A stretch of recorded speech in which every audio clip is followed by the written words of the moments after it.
प्यारा सिंधवासियों, साथियों, भेनरियूं, जिए सिंधु देश, जिए साईं जीएम सैद। अॼु 17 जनवरी 2025 ते मां रहबर सिंध साईं जीएम सैद जे जनम ॾींहं जे मौक़े ते समूरी सिंध समेत दुनिया जे कुंड कुर्छ में रहंदड़ समूरनि सिंधियुनि खे साईं जीएम सैद जी 101वीं सालगिरह जे मौक़े ते जिए सिंध फ्रीडम मूवमेंट तरफ़ां मुबारकबाद पेश कयां थो।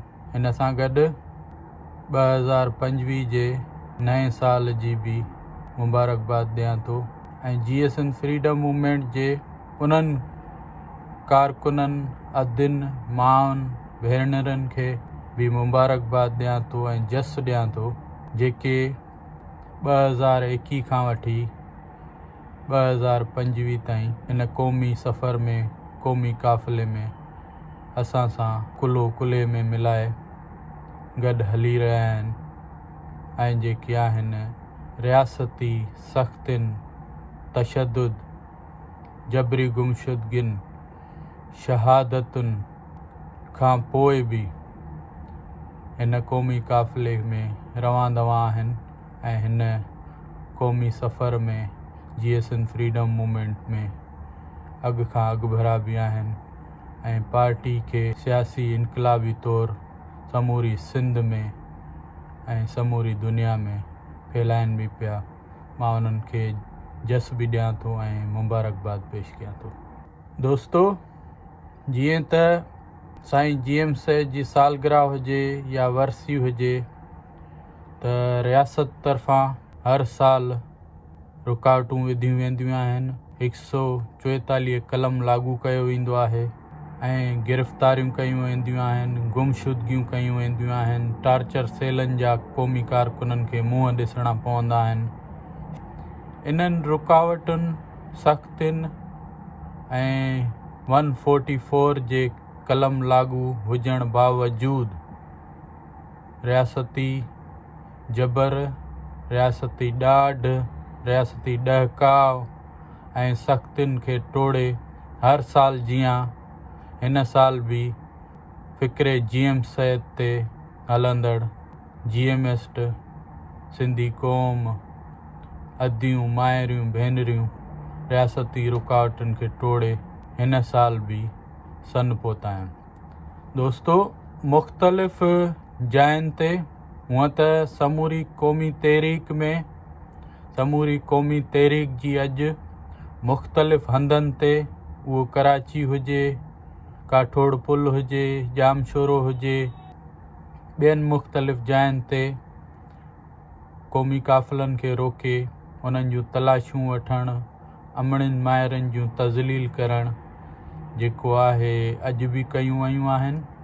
जिए सिंध फ्रीडम मूवमेंट जूं गाॾियुनि जो काफ़िलो काठोड़ पुल ते, आमरी पुल ते, सेवण में सन जे इंटर थियण वक़्तु बि रोके तलाशियूं वठी उन्हनि खे धमकायो वियो आहे, शनाख़्ती कार्ड ॾिठा विया आहिनि ऐं गाॾियुनि जूं तलाशियूं वरितियूं वयूं आहिनि। इन बावजूदु बि क़ौमी कारकुन अॼु जेके सन पहुता आहिनि जिए सिंध फ्रीडम मूवमेंट जा, उहे कारकुन, अदियूं, माइरियूं, भेनरियूं सन पहुतियूं आहिनि जंहिंखे आउं जस ॾियां थो, मुबारकबाद ॾियां थो त पंहिंजे रहबर सां वफ़ा जो वचन वरजाइण लाइ हर साल जीअं हिन साल बि सन पहुता आहिनि। दोस्तो, अॼु असां हिते हिकु बसीरत रखंदड़ अॻवान, हिकु मुफ़क्किर ऐं जदीद क़ौम परस्ती जे बानी साईं जीएम सैद जी ज़िंदगी ऐं विरसे खे इज़त ॾियण लाइ गॾु थिया आहियूं। सिंध जी सुञाणप, हक़नि ऐं आज़ादी लाइ संदसि जदोजहद करोड़नि सिंधियुनि ऐं दुनिया जे इंसाफ़ लाइ विढ़ंदड़ माण्हुनि खे मुतासिर करे रही आहे। अचो त असां वक़्त जे चैलेंजनि खे मुंहुं ॾियण दौरान अमन, रोशन ख़्याली ऐं जुर्रत जे संदसि पैगाम खे यादि रखूं। सिंधवासियो, सिंध हिन वक़्तु निहायत ॾुखी सूरताल खे मुंहुं ॾेई रही आहे। सिंध खे अनेक मसइला पेश आहिनि जिन मां कुझु हिन रीति आहे। अॼु GSN फ्रीडम मूवमेंट तरफ़ां साईं GM सैयद जी मज़ार ते काफ़िलनि जी सूरत में हिकु सन शहर में शानदार रैली कढी वई आहे, जंहिंजो उनवान सिंधु दरिया ते ठहंदड़ केनाल सिंधी क़ौम कंहिं बि सूरत में क़बूल नथी करे। असांजी रैली जो ॿियो उनवान सिंध में हथ वठी रियासत तरफ़ां मज़हबी इंतहा पसंदी खे फैलायो पियो वञे, जीअं सिंधी माण्हू पाण में ई विढ़नि ऐं जेके क़ौमी मसइलनि तां क़ौमी आज़ादी तां ध्यानु उन्हनि जो भटकियल हुजे। इन लाइ रियासत उन्हनि खे मज़हबी बुनियादनि ते पाण में विढ़ाए असल मसइलनि तां जेके ध्यानु हटाइणु चाहे थी। ॿियो मुतालबो असांजो सिंध में मज़हबी इंतहा पसंदी नामंज़ूर। टियों मुतालबो असांजो हर साल जीअं ऐं मुख़्तलिफ़ वक़्तनि ते आवाज़ GSN फ्रीडम मूवमेंट उथारींदी रही आहे, उहो मसइलो आहे सिंध ऐं बलोचिस्तान में क़ौमी कारकुन जेके वतन जी ॻाल्हि कनि था, जेके पंहिंजे धरती जी ॻाल्हि कनि था ऐं जेके वतन सां मुहबत कनि था, रियासत उन्हनि खे निशानो बनाए थी। भले उहो सियासी कमु कंदा हुजनि, उन्हनि खे रियासत खंभे गुम करे थी ऐं जेके सालनि जा साल उन्हनि खे गुम रखे थी ऐं जेके टार्चर सेलनि में उन्हनि खे अज़ियतूं ॾिए थी। टियों मुतालबो असांजो उहो आहे। दोस्तो, सभ खां पहिरीं अव्हां जे अॻियां सिंध जे उन अहम मसइले ते ॻाल्हाईंदुमि जेको सिंधी माण्हुनि जे सिंध जे जीअण ऐं मरण जो मसइलो आहे। सिंधु दरिया जे निज़ाम ते केनाल ठाहिणु, ही पंजाब साम्राज, ही रियासत हथ वठी करे सिंधी माण्हू जेके अॻु में ई बुख ऐं बदहाली जो शिकार आहिनि, उन्हनि खां उन्हनि जो दरिया खसण जो बि मंसूबो जोड़ियो आहे। मां पहिरीं हिन ते ॻाल्हाईंदुमि। सिंध जी जान इन जो दरिया सिंध आहे। सिंधियुनि खां दरिया असांजी ज़मीन जी दिलि जी धड़कन रहियो आहे।